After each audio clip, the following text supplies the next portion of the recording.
Hello students, today I am going to discuss about limiting reagent. Let's see limiting reagent. Limiting reagent. What is this limiting reagent?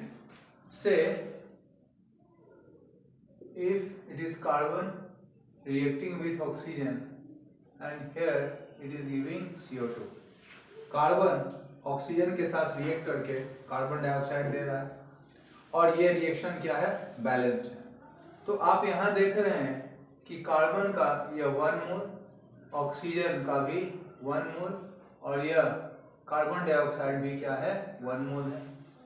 Carbon का यह atomic mass 12 ग्राम है और इसका molecular mass यह 16 gram into 2 that means 32 ग्राम है, ठीक है।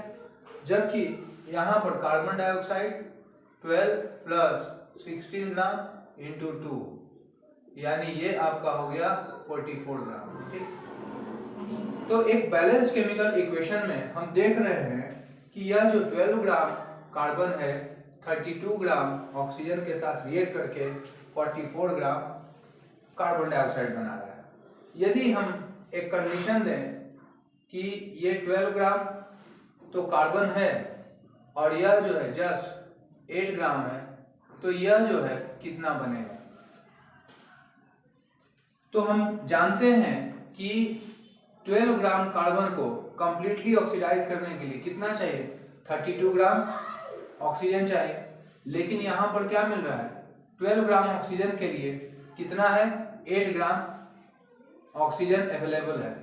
यानी कि यहाँ पर यह जो है कि चाहिए था कितना, 32 है कितना, 8, यानी कि यह क्या है, जो रिक्वायर्ड यानी रिएक्शन को बैलेंस करने के लिए जो रिक्वायर्ड अमाउंट ऑफ O2 है वो नहीं है, यानी कि उससे कम है। यानी कि ये क्या हो जाएगा यहाँ पर, लिमिटिंग रीएजेंट। यानी लिमिटिंग रीएजेंट क्या होगा, किसी भी रिएक्शन में ये दोनों क्या है, रिएक्टेंट है, ये दोनों क्या है, रिएक्टेंट्स हैं और यह क्या है, प्रोडक्ट है। तो किसी भी रिएक्शन में वह रिएक्टेंट जो कम अमाउंट में है, यानी रिएक्शन को बैलेंस करने के लिए जितना चाहिए, यदि उससे कम अमाउंट में है तो उसको क्या कहेंगे हम, लिमिटिंग रिएजेंट। और किसी केमिकल रिएक्शन के शुरुआत होने के बाद कुछ समय के बाद यह जो लिमिटिंग रिएजेंट है वो कंज्यूम हो जाता है और रिएक्शन क्या हो जाता है, स्टॉप। इसलिए कोई भी जो स्टोइकियोमेट्रिक कैलकुलेशन है, स्टोइकियोमेट्रिक कैलकुलेशंस, और ये जो स्टोइकियोमेट्रिक कैलकुलेशंस हैं किससे रिलेटेड, वॉल्यूम है या फिर मोल है या फिर मास है, etc। ये जो कैलकुलेशंस हैं ये किसके अनुसार किए जाएंगे, these stoichiometric calculations are done in accordance with the limiting reagent। जैसे यहां देख लीजिए इस इक्वेशन में कि यह जो है 32 gram oxygen 44 gram carbon dioxide को बना रहा है, तो ये 8 ग्राम ऑक्सीजन जो है कितना कार्बन डाइऑक्साइड को बनाएगा।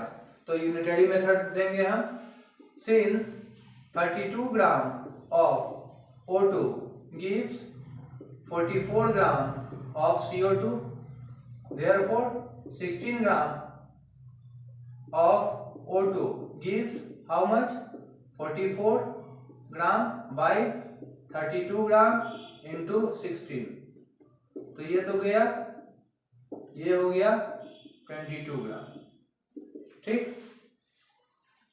एक दूसरा हम देख सकते हैं कि एक दूसरा एग्जांपल से, ये A था और ये क्या है, B। यहाँ N2 है, N2 गैस है, ये H2 गैस के साथ रिएक्ट करके और ये क्या दे रहा है, 2NH3। रिएक्शन ये रिवर्सिबल होगा। तो आप यहाँ देख रहे हैं ये कितना होगा, यानी कि यह कितना है 1 मोल है, ये 3 मोल है और ये क्या है 2 मोल है, यानी कि यह कितना है 48, यह क्या है 14 into 2, 14 gram into 2 that means 28 ग्राम। ये कितना है 3 इंटू 1 ग्राम इंटू 2 यानी यह 6 ग्राम है। तो इसके लिए कितना अमोनिया बनेगा 2 into 14 plus 1 gram into 3 that means ये हो जाएगा 34 ग्राम। ठीक, अब आप देख रहे हैं कि यह जो है 28 ग्राम नाइट्रोजन जो है वह 6 ग्राम हाइड्रोजन के साथ रिएक्ट करके 34 ग्राम अमोनिया बना रहा है। ये रिएक्शन क्या है बैलेंस्ड है। ठीक, और यदि आप अब यहाँ पर आपको यह दे दिया जाए, हाइड्रोजन दे दिया जाए आपको 10 kg और यह नाइट्रोजन दे दिया जाए 50 kg, तो फिर आपको यह पता करना है कि इन दोनों में से कौन लिमिटिंग रिएजेंट है, कौन लिमिटिंग रिएजेंट है और यह जो अमोनिया है वो कितना बनेगा। ठीक है, नाइट्रोजन हाइड्रोजन के साथ रिएक्ट करके क्या बना रहा है अमोनिया, 1 मोल नाइट्रोजन 3 मोल हाइड्रोजन के साथ रिएक्ट करके 2 मोल अमोनिया बना रहा है। तो यहाँ आप देख रहे हैं कि 1 मोल नाइट्रोजन 3 मोल हाइड्रोजन के साथ रिएक्ट कर रहा है, यह रिएक्शन बैलेंस है।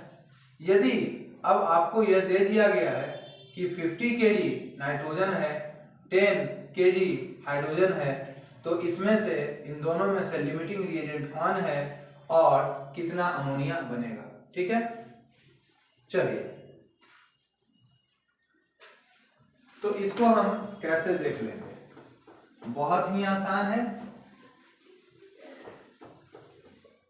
जो भी वेट दिया गया है उस वेट को आप कन्वर्ट कर लीजिए मोल में, या फिर आप डायरेक्ट भी आप निकाल सकते हैं।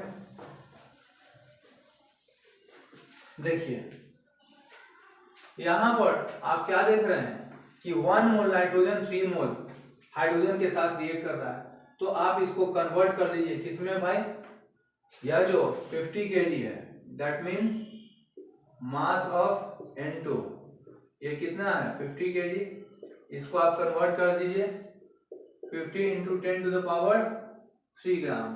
ठीक, तो इसका मोल कन्वर्ट कीजिए मोल ऑफ N2, तो ये क्या हो जाएगा 50 into 10 to the power 3 gram by molar mass, तो ये कितना है इसका 28 ग्राम। ठीक, इसके बाद क्या कर दीजिए, तो मास ऑफ H2 ये कितना है 10 kg है, तो इसको आप कर दीजिए 10 इंटू 10 टू द पावर 3 ग्राम, इसलिए मोल कितना हो जाएगा, मोल ऑफ H2 ये कितना हो जाएगा 10 into 10 to the power 3 gram by H2 का मॉलिक्यूलर मास 2, यानी कि ये आपको कितना हो जाएगा, इस दोनों को ये आ जाएगा 50 28 1 टाइम 28 2 और ये कितना हुआ 2 20, यानी कि 1.9 के आसपास आएगा, नहीं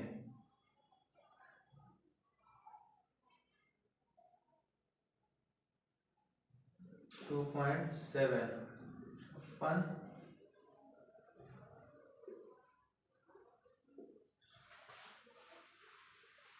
8 टाइम्स 1.8, यानी कि ये क्या जा रहा है, ये 1.8 इंटू 10 टू द पावर 3 ग्राम, और ये कितना जा रहा है 5 इंटू 10 टू द पावर 3 ग्राम।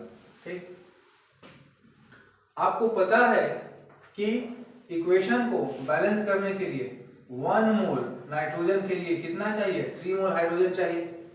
यदि यहाँ नाइट्रोजन कितना है 1.8, तो हाइड्रोजन क्या होना चाहिए उसका 3 टाइम्स, क्या होना चाहिए उसका 3 टाइम्स, यानी कि यदि नाइट्रोजन हमारे पास कितना है 1.8 है, तो हाइड्रोजन कितना चाहिए